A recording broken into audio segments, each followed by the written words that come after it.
Alvaro Molina. I'm the owner of Hacienda Merida. It's a small hotel in the Maderas National Park within Lake Nicaragua and two majestic volcanoes. The island has 40,000 people living in it, plus another 40 to 50,000 tourists that come every year, and that is increasing by 5% every year. And as the economy gets better, people can afford more junk food, more wrappings, and more plastic bags. It just builds up and builds up and builds up. There's no taxation on the garbage at all. And what that means is that there's no money to educate people not to throw it away or trash it or burn it. Burning is a common force of getting rid of the trash.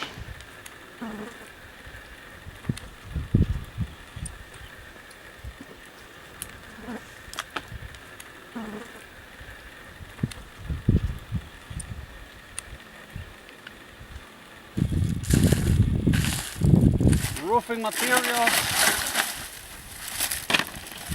plates, Coca-Cola cages, hey Cokes in Atlanta. Look at this stuff. Your cages are all over the place in the island. Johnson & Johnson makes this. This is a raid to killing ants. Nestle, the largest outfitter in the world when it comes to food for humans. Foaming engine degreaser by Janssens. This is from Honduras. Wait, 300 kilometers from here, this is manufactured. The mosquitoes will go in there and propagate. And now with the Zika virus going on, you don't want to have this. You can buy this at a place called Price Mart or Costco. We actually have two large stores here in Nicaragua, and their garbage is found all over Nicaragua. There's an 800 number where you can call to complain, but nobody's complaining about the garbage. There's an 800 number here to complain about the product. Here's a Lisano. It's an orange juice. Here's a paint can. Looks like an insecticide. Here we got a moisturizing cream. Johnson & Johnson is very popular in this dump. Pemex is Petróleos Mexicanos. The Chinese products are abundant over here. We're actually walking on a lot of crap over here because there's a lot of diapers. And I don't want to pick them up. Johnson & Johnson, Procter and Gamble, all those giant multinationals are in charge of disseminating all these huge amounts of diapers. They're scattered all over the world.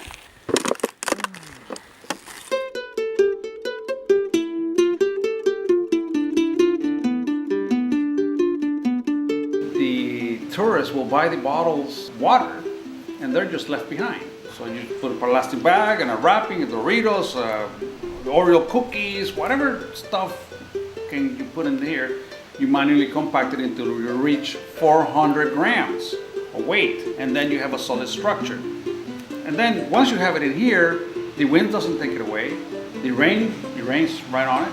Then you just put a thin layer of cement underneath on the sides, and then you start building the structure up and up and up and up and up and up. The mass of the walls, the floorings, the tables is mostly taken over by plastic inside in the form of these bricks. You have a 30% reduction of the use of concrete, and you have 30% reduction of the use of gravel and sand to be able to build a wall. This is very light, so you don't have to be lifting cinder blocks and putting them in there.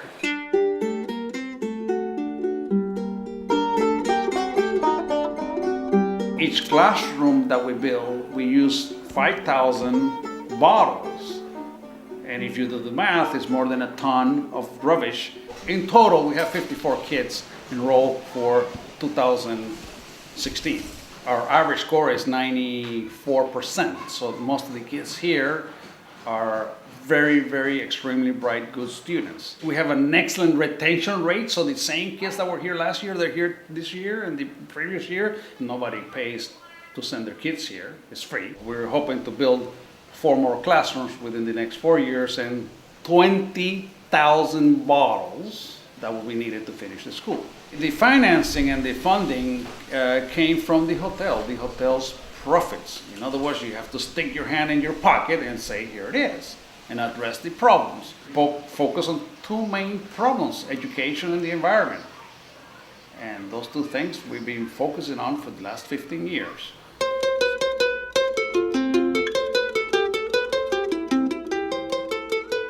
Each employee has to bring in 2 bottles of compacted trash in order to get paid. If they don't bring the garbage in, they just don't get paid.